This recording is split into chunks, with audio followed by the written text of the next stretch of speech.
I have had the luxury of working on some CW shows. May or may not have ran into Cole Sprouse, but we'll get to that. Hi, welcome back to my channel. My name's Courtney, you can call me Courts. I am a female filmmaker, writer, actor, content creator. I don't know why I always say it like that. I'm a content creator. Am I? Yes.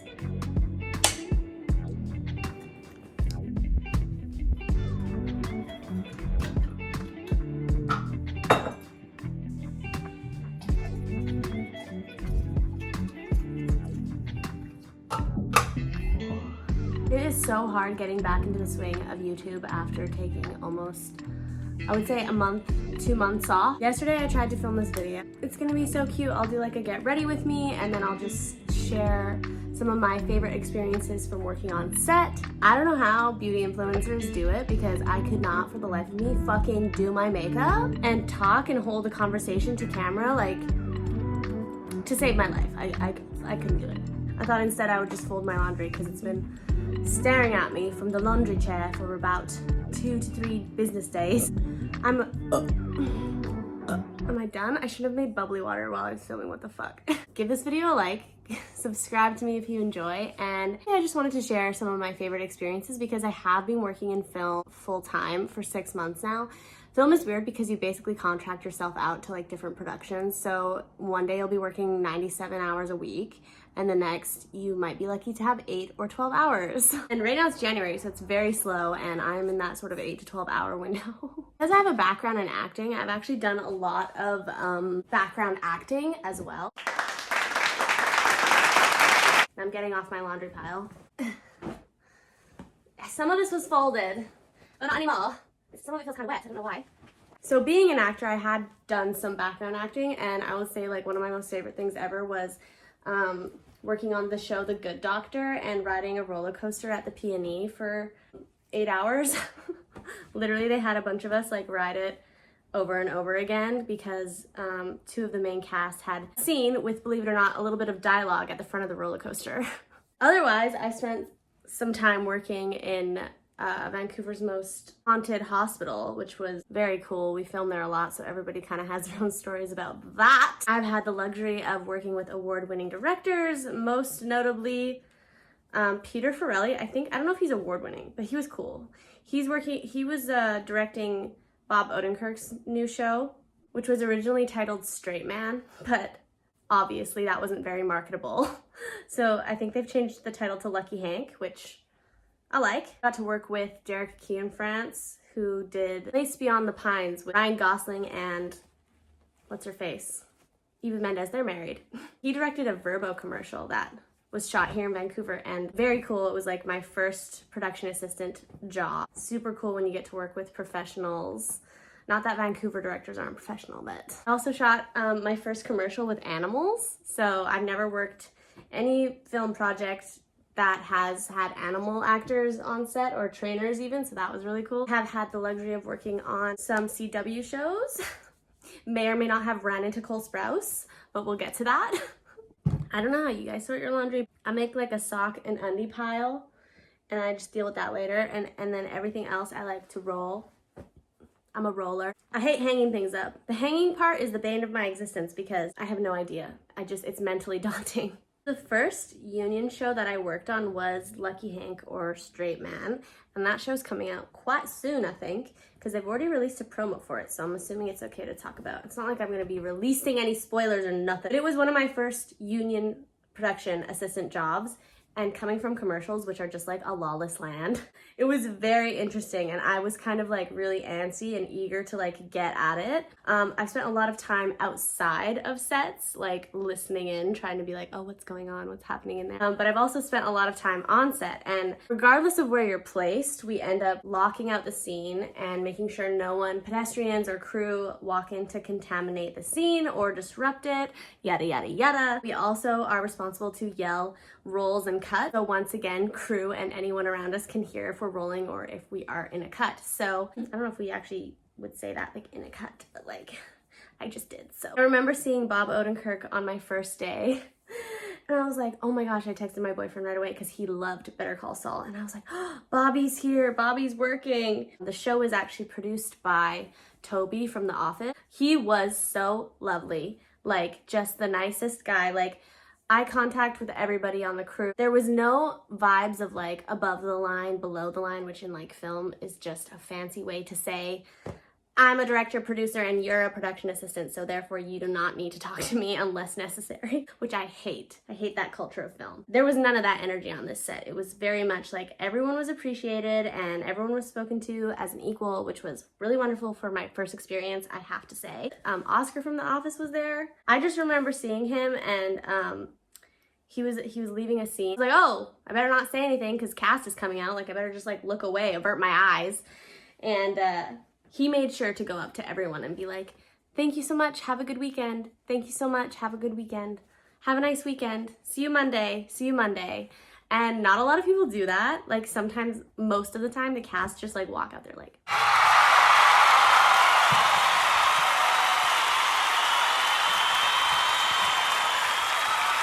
okay, maybe they're not like that, but they're like on a mission, you know, to get out of here, to clock out, as we all are. I was very lucky to have my first show be a positive overall environment. I remember saying to my lead, my key PA, I was like, you know, I have experience, right? Like I can be on set. And he's like, oh, really? Like what other shows have you worked on? And I was like, well, like indie film. And he was like, okay, yeah, you're not coming on set. But I ended up making friends with the key on-set PA and she was super fun. So I did get to see some of the action go down on that show eventually. Shot some of that show on Riverview, in Riverview. It's like Vancouver's like haunted mental hospital and it's still functioning. So they have a lot of strict rules, which is why there was like a lot of us PAs working that. Every single person that I talked to in film who's been in the industry a decent amount of time has a ghost story from Riverview. I love filming there and I'm super eager to go back because it's such an interesting piece of history for Vancouver, and the way that it's still even like a functioning hospital is like crazy to me, but very cool location nonetheless. I also worked this ad for BC Nurses. Yeah, BC Nurses. Yeah, which was so funny because the production will pay us a stipend, which I always feel like is not a real word, go and get a COVID test. And the funny thing was that this was an ad for BC Nurses and they didn't have us go and get a COVID test. Got to set, I realized why. Totally blown their entire production budget on this incredible robotic camera, if I have any footage of it.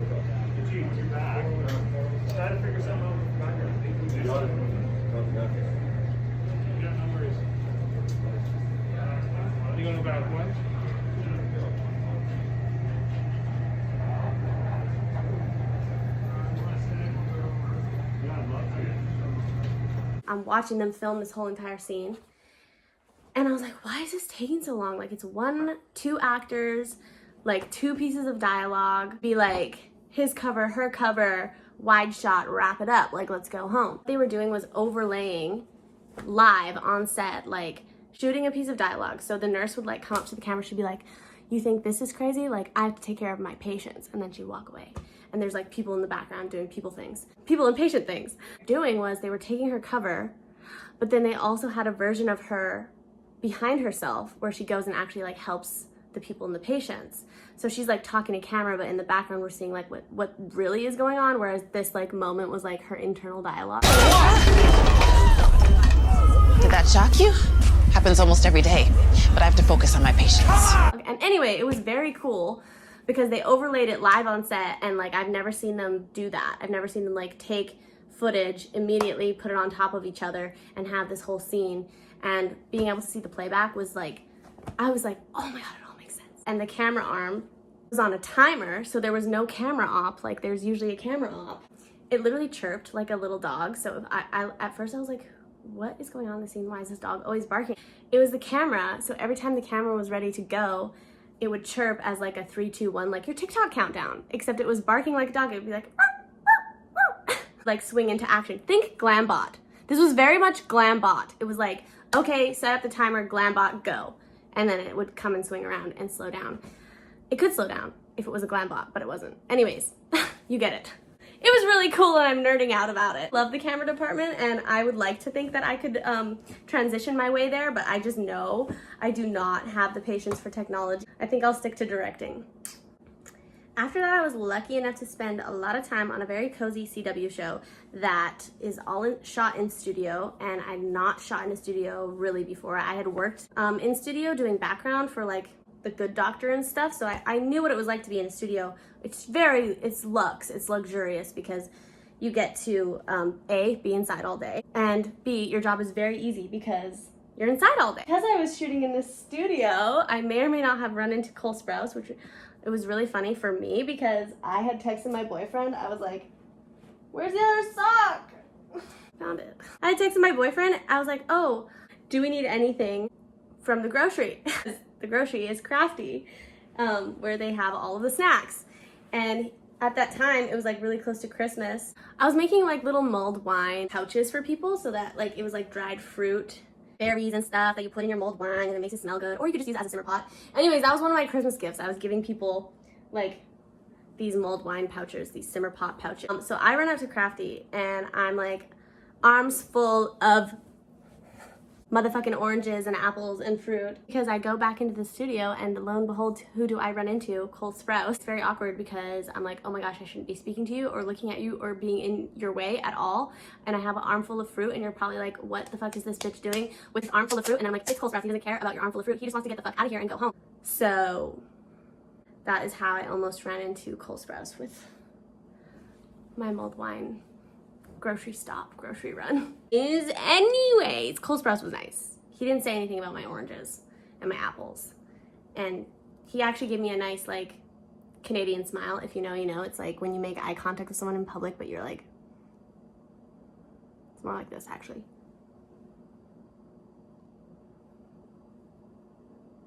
But yeah, he gave me one of those and then he went on his merry way. The highlight of my film experience so far, working as a production assistant, has been the last commercial that I did. I'm not kidding. It's for an American brand, so I don't think I'll even ever see it, or it won't see the light of day here in Canada, but it was a pet commercial. Having pets on set was just, it was just so much better. Like, you could be so stressed, but then you just turn around and you get snuggles from a pet, from a trained animal. Like, there's dogs and cats, but I was only there for the dog's day, which like, perfectly fine with me. I'm allergic to cats anyway, so that would have sucked. Commercials are so much more chill where you can like just talk with everyone. For me anyway, I feel like there's less pressure to be like professional. It's way easier for me to feel comfortable anyway, to talk to the animal trainers and sort of pick their brains and get to know the dogs. We were there for 2 days. Let me paint a picture for you for what it was actually like, because this commercial was absolutely insane. And the first day that I worked it, I was like, I cannot stand this director. Like, if I was acting, I would be like, so done. From an actor's perspective, like, it didn't really feel like he was letting them perform. They were kind of on a crunch. They had animals to work with. It was a very intense environment to be in. So I'm the actor. How's your day at school, honey? And then the director would be like, okay, yeah, try like this. How's your day at school, hun? Go, that's your line. How's your day at school, hun? How's your day at school, hun? Yeah, now add in something sassy at the end. How's your day at school, hun? Like, he just kept talking over the actor. And there was like 2 or 3 actors in the scene, so like they're trying to get through the script and I swear they couldn't get through it once without him like adding a line or adding a tag or like getting them to change it up or spicing up a line. And I totally understand why. They were on a crunch time. They had animals to work with it. But it was really frustrating to watch because as an actor, you want to get through the scene and you want to stay in the moment. And when someone's like barking at you off camera, it really takes you out of it. And then you're like, instead of being dad to these 2 children, you are now guy in scene playing dad to 2 random children with like other guy yelling lines at you. So props to the actors for that because it was intense. And then you add in the animal. So now you've got director yelling lines over actors. You've got actors trying to get their lines out. You've got animal in the scene, animal trainers, and I'm not talking one lady off camera going like, here, good boy, good boy. I'm talking 3 people from 3 different angles so that they can shoot with 2 cameras at once to get this dog's reaction without ever cutting. So it was just like 2 trainers on one side, 1 behind, and they're just like, come here, boy, come here, boy. Everyone's yelling, the director's yelling, move to your left, Melinda, move to your left. I can see you, I can see you. I really wish I had taken a video of them while they were rolling, but I didn't, and I regret it because it was chaos. And the way that these trainers all worked together while also being like, getting direction from the director and then him directing the actors all at the same time. It was a hot situation. It was a sticky situation. And get this, they did it all again in Spanish.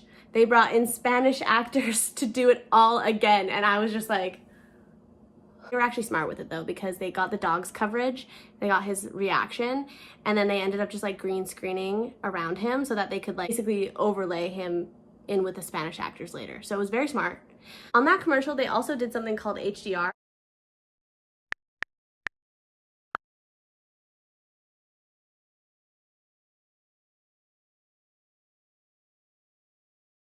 I've learned, and what I understand of it is they'll take like literally an app on your iPhone and they'll like scan the entire set and all of the rooms and every nook and cranny.